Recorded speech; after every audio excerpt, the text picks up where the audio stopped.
Hey everyone, I want to go over a couple examples of how to divide a polynomial by a monomial. So when I ask you what 30 divided by 2 is, you say it's 15.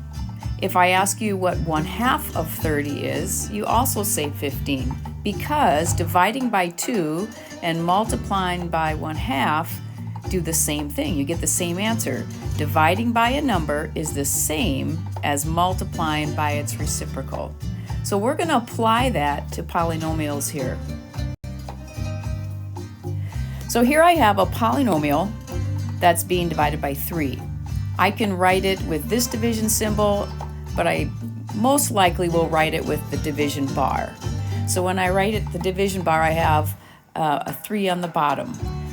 I can also, based on what we just talked about as far as dividing by 3 is the same thing as multiplying by 1/3. So another way to write this problem would be to put 1/3 times this quantity.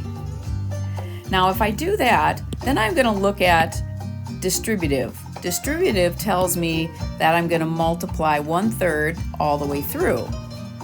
If I multiply 1/3 all the way through, notice what it looks like at the end.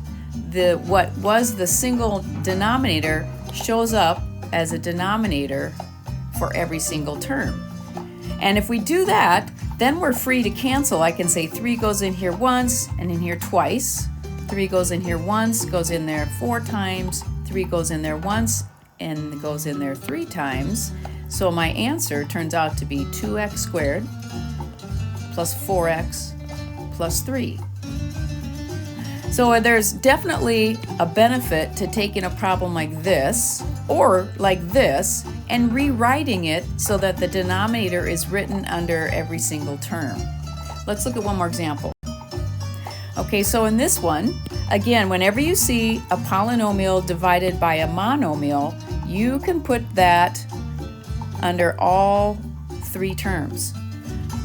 So I'm going to rewrite it as 21x cubed y to the 4th. I'm rewriting the entire problem just as it was, but instead of writing the denominator under the whole thing, I'm going to write it under each separate term.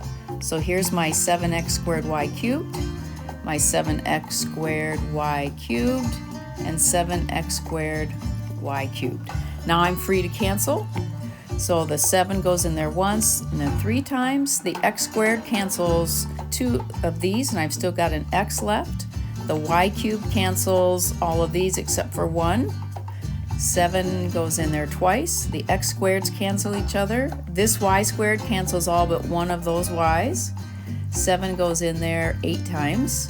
The x squareds are canceled and the y cubes are canceled.